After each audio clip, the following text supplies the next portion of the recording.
Hello বন্ধুরা, good afternoon. কেমন আছো তোমরা? আশা করি অনেক অনেক ভালো আছো। আমি অনেক ভালো আছি। তো যাই হোক বন্ধুরা, আজকে দীঘার সেকেন্ড দিন। তো আজকে কোথায় যাচ্ছি না যাচ্ছি সবটাই তোমাদের সঙ্গে শেয়ার করবো। আর এদিকে দেখতে পাচ্ছ বন্ধুরা, দাদা ভাইরা কিন্তু টোটো ঠিক করছে। আর দুটো টোটো কিন্তু ঠিক করে নিয়েছে, যেহেতু আমরা দলে 10 জন ছিলাম। আর তোমাদেরকে কিন্তু আগের ভিডিওতে আমি বলেছি যে দাদা ভাইরা কিন্তু অন্য হোটেলে আছে, আমরা কিন্তু অন্য হোটেলে আছি। চলো তো ওরা কোথায় নিয়ে যাচ্ছে, তো চলো সেখানে যাওয়া যাক। যেহেতু ওদের সঙ্গে সঙ্গে ঘুরছিলাম, সেহেতু ওরা যেখানে যাবে আমাদেরকে কিন্তু সেখানেই যেতে হবে। আর কি সবার সঙ্গে ঘোরার মজাটাই কিন্তু আলাদা রকম। আমি আর যদি মেয়ে একসঙ্গে ঘুরতাম তাহলে কিন্তু অতটাও মজা হতো না। তাছাড়া যেহেতু দাদা ভাইদের সঙ্গে এসছে, ওদের কিন্তু একটা দায়িত্ব আছে আমাদের উপর। তো যাই হোক, সবার প্রথমে কিন্তু উদয়পুরে চলে আসলাম। তোমরা দেখতেই পাচ্ছ, তোমরা যারা দীঘায় এসছো তারা কিন্তু এক চান্সেই বুঝে যাবে যে এটা উদয়পুর। আর উদয়পুর সম্ভবত উড়িষ্যা রাজ্যের মধ্যে পড়ছে। তো যাই হোক, ভীষণই সুন্দর লাগে জায়গাটা। কিন্তু আমাদের আসতে অনেকটা লেট হয়ে গেছে। আর একটু যদি সকাল সকাল আমরা আসতে পারতাম তাহলে কিন্তু আরো অনেক বেশি ভালো লাগতো। যেহেতু প্রত্যেকবার আমরা যখন আসি তখন কিন্তু একটু সকাল সকালে আসি। তাছাড়া সমুদ্রে স্নান করে আবার হোটেলে এসে পুলে স্নান করে খাওয়া দাওয়া করে বেরোতে অনেকটা লেট হয়ে গেছে। সেই কারণের জন্য উদয়পুর আসতেও কিন্তু অনেকটাই লেট হয়ে গেল। তো যাই হোক, এখানে যথেষ্ট পরিমাণে লোকজন আছে, তারা এখানে থাক। আর আমরা কিন্তু একটু সামনের দিকে এগিয়ে যাব, যেহেতু ওদের মাঝখানে সবসময় থাকাটাও ঠিক না। ওদের মতো করে ওদেরকে আনন্দ করতে দিলাম। আর আমি আর মেয়ে কিন্তু একদম সামনের দিকে এগিয়ে যাচ্ছি। যেখানে একটু ফাঁকা জায়গা আছে সেখানে গিয়ে কিন্তু আমরা কিছু রিলস বানিয়ে নেব। ফাঁকা জায়গাতে আসতেই কিন্তু সামনে যে দুটো বোনকে দেখতে পাচ্ছ, এই দুটো বোনের সঙ্গে পরিচয় হলো। আর পরিচয় হয়ে কিন্তু অনেকটাই ভালো লাগলো। আর ওই বন্ধুটা কিন্তু অনেক স্টার ফিশ ধরেছিল, তার মধ্যে থেকে আমাকে কিন্তু একটা স্টার ফিশ দিয়েছিল। আমি তো প্রচন্ড পরিমাণে ভয় পাচ্ছিলাম, যেহেতু স্টার ফিশটা বেঁচেছিল। আর হাতে অনেকক্ষণ ডাকার পর কিন্তু স্টার ফিশটা আমি ফেলে দিয়েছিলাম, যেহেতু আমি ভাবছিলাম যদি কামড়ে দেয়, সেই কারণের জন্য। আর এদিকে দেখতে পাচ্ছ, মেয়ে কিন্তু আমাকে বলেই যাচ্ছিল যে মা রিলস বানাবো, মা রিলস বানাবো। সেই কারণের জন্য একটু ফাঁকা জায়গাতেই আমরা আসছি। আর সেখানে রিলস বানাতে অনেক সুবিধা হবে, যেহেতু এদিকটা প্রচুর ভিড়ভাট্টা। আর এদিকে গানও চলছিল, সেই কারণের জন্য আমরা যে গানটায় রিলস বানাবো সেটা শুনতেও অনেক অসুবিধা হবে। সেই কারণের জন্য আমরা একটু ফাঁকা জায়গার দিকেই চলে আসলাম। উদয়পুরে অনেকটা সময় কাটানোর পর এখন আমরা এখান থেকে বেরিয়ে যাচ্ছি। তো এখন আমরা যাব ঢেউ সাগরে। উদয়পুরে যেটুকু সময় কাটালাম, অনেকটা ভালো সময় কাটালাম। আর এখানে আসতে সত্যি কথা বলতে কি, এখান থেকে মনে হচ্ছে না যে হোটেলে আবার ফিরি, যেহেতু এই জায়গাটা আমার এত ভালো লাগে, তোমাদেরকে কি বলবো। তো যাই হোক, এখানে বেশিক্ষণ থাকলে তো হবে না, আরও অন্য জায়গা আছে, সেখানেও যেতে হবে, ঘুরতে হবে। যেহেতু আমাদের হাতে খুবই কম সময় রয়েছে, কেননা আমাদের আবার কালকে বাড়ি ফিরতে হবে। সেই কারণের জন্য যেটুকু সময় পেয়েছি সেটুকু সময়ের মধ্যে সবটা কভার করার চেষ্টা করছি। তো চলো এখন যাই, কিছু কিনে খাবো, তারপর আমরা এখান থেকে কিন্তু বেরিয়ে যাব, যেহেতু আমাদের টোটো দাঁড়িয়ে আছে। আমি ব্লগ টক বেশি দেখি,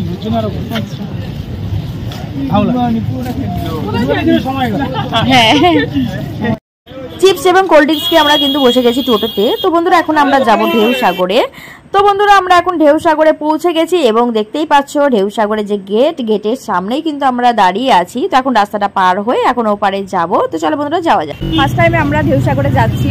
তো ভিতরে গিয়ে এখন দেখি কি কি আছে না আছে, তো সবটা তোমাদের সঙ্গে শেয়ার করো। না করে দেখতে থাকো। তো বন্ধুরা, আমরা এখন ঢেউ সাগরে কিন্তু গেটের সামনে দাঁড়িয়ে রয়েছি। আর এদিকে কিন্তু ভাই দাদারা গেছে টিকিট কাটতে। আর জনপ্রতি আমাদের কিন্তু 10 টাকা করে নিয়েছে টিকিটে। ও আচ্ছা আচ্ছা, বুঝলাম।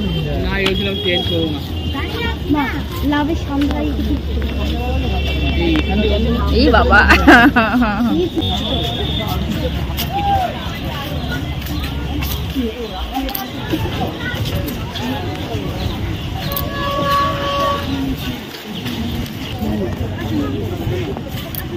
মানে ঘোর।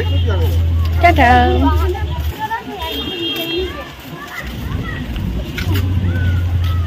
এগুলো কি রাত্রিবেলা এগুলো লাইটিং জ্বলে না, আরো বেশি ভালো লাগে আসলে।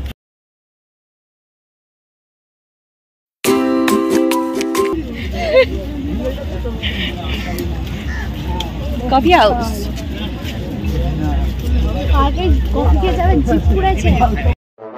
সামনে দেখতে পাচ্ছ বন্ধুরা, প্রথমে এটা দেখে কিন্তু বুঝতেই পারিনি যে এটা কি বানিয়েছে। তো মেয়ে পরে আমাকে বললেন সাবমেরিন বানিয়েছে। তো যাই হোক বন্ধুরা, আর বাঁ সাইডে দেখতে পাচ্ছ একটা বড় ঝিল রয়েছে।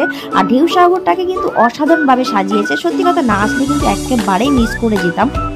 আমরা ঢেউ সাগরের গেট থেকে হাঁটতে হাঁটতে কিন্তু অনেকটাই হেঁটে ফেলেছি। আর চারিদিকে এতটাই সৌন্দর্য ছিল যে দেখতে দেখতে হাঁটতে হাঁটতে যে এতটাই হেঁটে ফেলেছি সেটা কিন্তু একবারের জন্য মনে হচ্ছে না।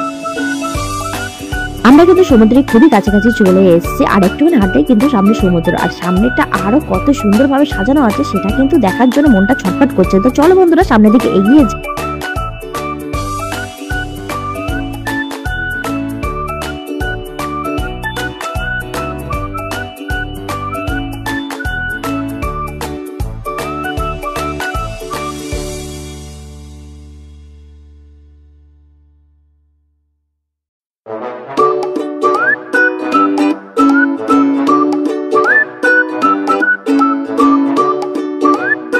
আমরা কিন্তু এখন সিঁড়ি বেয়ে ওপর দিকে উঠছি, আর দেখতেই পাচ্ছ এখন সামনের দিকে লাইটিং কিন্তু জেলে দিয়েছে।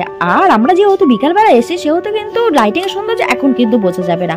আর আমরা যখন ফিরবো রাতের বেলা তখন কিন্তু লাইটিং এর সৌন্দর্য অবশ্যই তোমাদেরকে দেখাবো, আর তোমরা যারা এসছো তারা তো অবশ্যই দেখে থাকবে।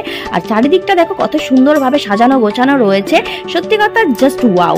আর সামনের দিকে যত এগিয়ে যাচ্ছে হাওয়াটা ততই যেন একদম শরীরকে স্পর্শ করে যাচ্ছে। আর এখানে কিন্তু আমরা অনেকক্ষণই বসবো, তারপর আমরা হোটেলে যাওয়ার কথা ভাববো।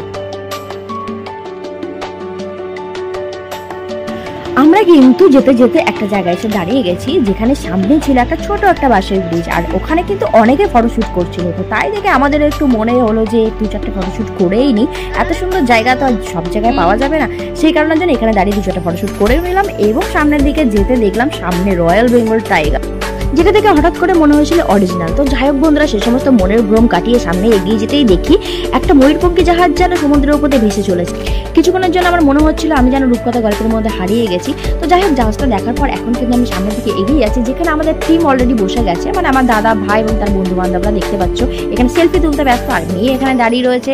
আর তোমরা যারা আমার ভিডিও দেখো তারা অবশ্যই জানো যে আমার মেয়ের চুলগুলো কতটা পরিমাণে বড়। আর ওর চুলগুলো কিন্তু ছাড়া ছিল, যেহেতু ও স্নান করার পরে কিন্তু বেরিয়েছিল, আর ওর চুলটা কিন্তু সহজে শুকায়, যেহেতু চুলটা অনেকটাই গোছে ছিল সেই কারণে জন্য ওকে ছেড়ে আসতে হয়েছিল। আর ছাড়ার ফল সেটা কিন্তু আমরা হোটেলে গিয়ে একদম দুজনাই বুঝতে পেরেছি।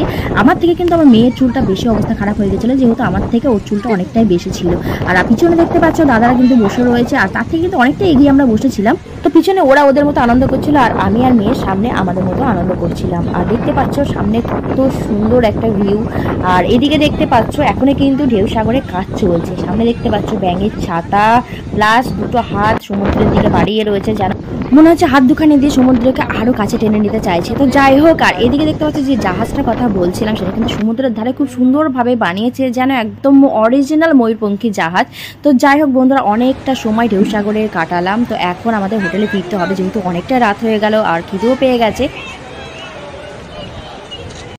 পরের দিন বাড়ি ফেরার পালা, 10টার মধ্যে রুম খালি করে দিতে হবে, এটা হোটেলের নিয়ম। সেই কারণের জন্য আমরা ব্যাগপত্র গুছিয়ে এখন চলে এসেছি বিল মেটাতে। তো যাই হোক বন্ধুরা, তোমাদেরকে জানিয়ে দিই আমরা উঠেছিলাম হোটেল কুজিনে।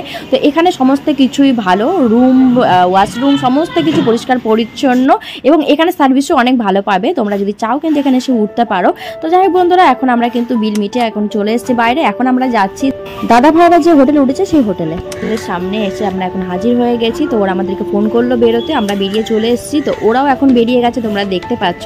তো আমাদের বাস যেহেতু 12:30টায়, সেহেতু আমাদের এখন বাইরেই টাইমটা কাটাতে হবে। তো আমরা এখন যাবো সমুদ্রের ধারে, তো ওখানে বসে আমরা টাইমটা কাটিয়ে নেবো, তারপরে কিছু খাওয়া দাওয়া করে তারপরে বাসে উঠতে হবে, যেহেতু অনেকটা লং টাইমের ব্যাপার। তো যাই হোক, এখন আমরা চলে এসেছি সমুদ্রের ধারে। বাইরেটা কিন্তু অনেকটাই গরম, আমরা কিন্তু সমুদ্রের ধারে এসে বসে আছি, আর এখানে কিন্তু অনেক হাওয়া বইছিল, তারপরেও যেন একটা গরমের ভাব গায়ের মধ্যে এসে লাগছিল, আর মনে হচ্ছিল যেন গাটা পুরো জ্বালা করছে। তো যাই হোক, কিছু করার নেই, এখানে বসে আমাদের সময়টা কাটাতে হবে, যেহেতু তোমাদেরকে বললাম আমাদের বাস 12:30টায়।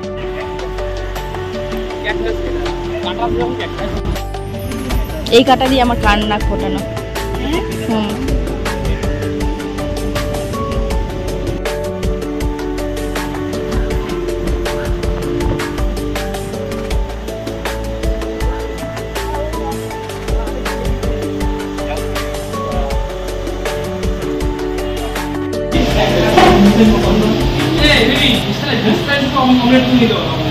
আমি খাই না,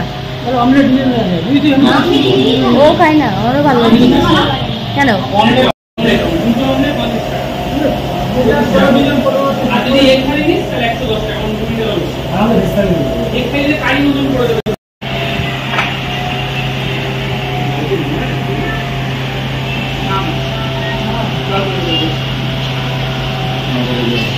খাওয়া দাওয়া করে আমরা বেরিয়ে পড়লাম। আমাদের কিছু কেনাকাটা আছে টুকিটাকি, সেই কারণের জন্য আমরা সমুদ্রের ধার দিয়ে যাচ্ছি, যেহেতু সামনে মার্কেটটা পড়বে আর বাসের সময়টাও কিন্তু হয়ে এসছে। তো যাই হোক বন্ধুরা, আজকে ভিডিওটা এতটুকুই থাকলো, আবার চলে আসবো অন্য কোনো ভিডিও নিয়ে তোমাদের সামনে। ততক্ষণ তোমরা খুব ভালো থেকো, সুস্থ।